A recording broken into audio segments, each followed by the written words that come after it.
Crveni luk je neizostavna biljka u svakoj kuhinji, a svakom jelu daje onaj poseban okus, no i svježoj salati je više nego bitan dodatak. Vrlo je jednostavan za uzgoj i uzgaja se u 2 ciklusa godišnje, u proljeće i jesen.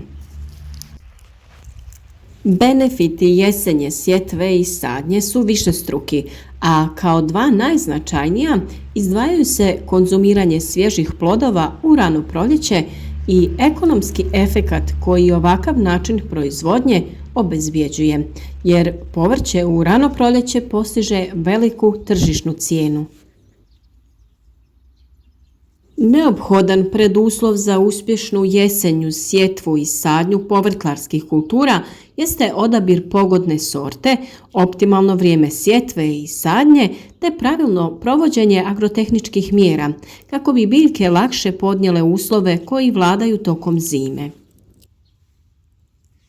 U današnjem videu saznajte sve naše tajne i savjete kako da jesenju sadnju odradite na pravi način i osigurate sebi dobre i kvalitetne prinose u proljeće.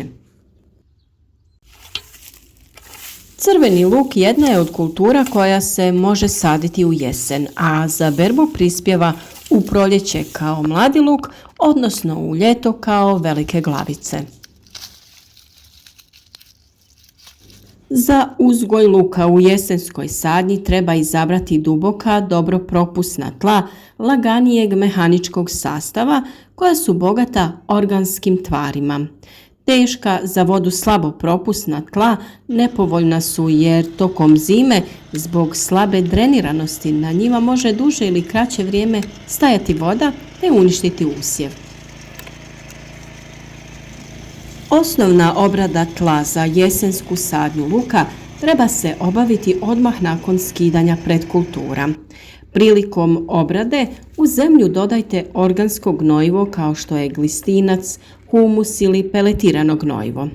Ako nemate dovoljno glistinca ili humusa da biste pokrili čitavo zemljište za luk, stavljajte ga direktno u roviće i u njega sadite luk. Odabirom odgovarajuće sorte u kombinaciji sa dobrom poljoprivrednom tehnologijom i vremenom postići ćemo dobre rezultate i uživati u mladom luku i berbi glavica ozimog luka sljedeće godine. Potrebno je odabrati sorte koje su tolerantne na hladnoću i niske temperature. Dobro će uspijevati na gredicama ili parcelama gdje nije uzgajan luk, ali ni krompir, grah, lucerna, crvena djetelina. Ove kulture mogu postati izvor nematoda koje će nanijeti štetu našem usjevu.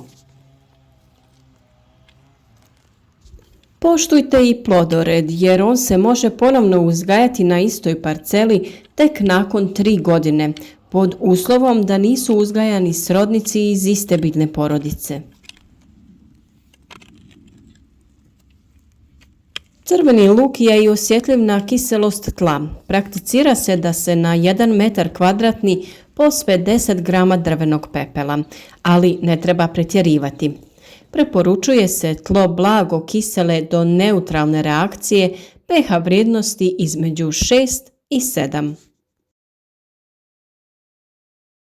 Kao što sam rekla, luk se obavezno uzgaja u plodoredu i uglavnom dolazi iza kultura koje su gnojene stajskim gnojem, kao što su kupus, paradajz, krastavci i paprika. Optimalno vrijeme sadnje je druga polovica oktobra, ali je termin potrebno prilagoditi vremenskim prilikama, a to znači da lučicama omogućite rast od 6 do 8 sedmica prije prvog mraza. Sadnjom u ovom periodu do ulaska u zimu biljke će uspjeti dobro se ukorijeniti i pripremiti za prezimljavanje. Preranom sadnjom biljke mogu u zimu ući prerazvijene, čime im se sposobnost prezimljavanja jako smanjuje.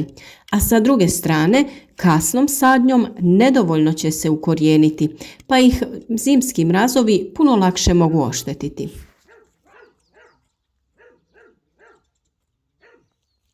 Sadnja se najlakše obavlja kada se na dobro pripremljenoj gredici naprave plitki kanalići u koje utisnemo lučice crvenog luka.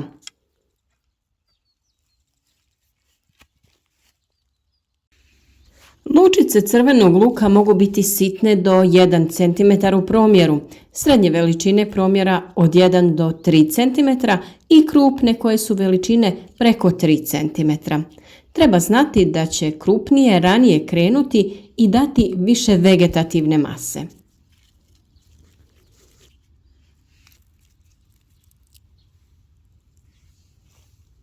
Postoji još jedna vrlo bitna stvar, a to je da obratite pažnju da dobro okrenete sadni materijal kako bi strana sa korijenom bila okrenuta prema dole.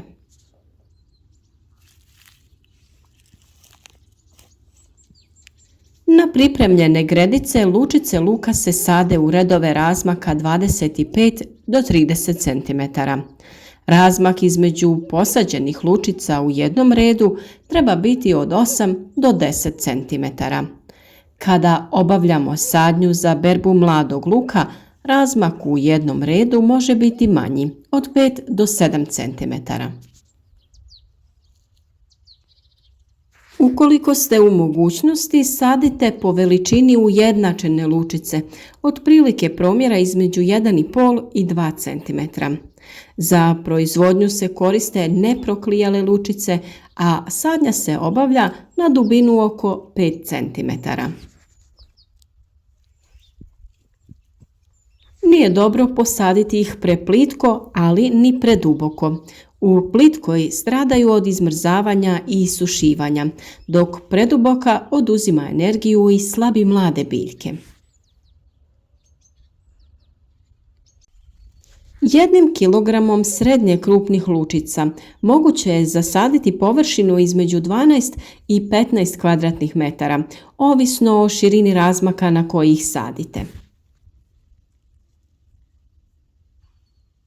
Nakon što smo sve lučice poredali, grabdama lagano zagrnemo zemljom, naravno pazeći da ih ne povaljamo jer će tada teže niknuti. Mi smo također isprobali metodu bez pravljenja kanalića, nego samo jednostavno lagano utiskivanje lučica u rahlu zemlju na potrebnu dubinu. Rezultati su bili jednaki kod oba načina sadnje, tako da možete slobodno sebi olakšati i ubrzati sam proces. Jedna od najboljih stvari koje možete da uradite za vaš luk, to je da lučice potopite prije sadnje u vodu. Ovo će omogućiti lučicama da upiju vlagu prije nego što ih stavite u zemlju, a bez vlage one jednostavno neće početi da klijaju. U zavisnosti koju količinu luka sadite, odaberite veličinu posude, napunite je vodom i noć prije sadnje ubacite vaš sadni materijal. Obavezno koristite netretiranu vodu jer možete da nanesete štetu s vašim lukovicama. Ovaj jednostavan zadatak može da ubrza nicanje vašeg luka za čak 7 dana ili više. Možda najveća tajna uspješnog uzgoja crvenog luka jeste malčiranje. Ne samo da pomaže u zaštiti usjeva tokom zime, već zadržava i rast konkurentnog korova. Nakon sadnje stavite tanak sloj malča od slame. Usjev će kroz slamu jednostavno niknuti, a kada se usjev pojavi, nanesite dodatni sloj malča prije početka zime. Ova tehnika će da pomogne da se svaki od usjeva zaštiti od oštrih zimskih temperatura i vjetrova. Crveni luk također možete saditi u plastenik, a ukoliko ga nemate, onaj posađeni luk na otvorenom možete prekriti sa improviziranim plastenikom, to jest sa najlonom na nekoj običnoj konstrukciji. Nadamo se da su vam ovi naši savjeti od pomoći, te da ćete i sami uzgojiti crveni luk te ostalo razno zeleno povrće kako bi ga imali tokom cijele zime, a naravno u proljeće i tokom ljeta.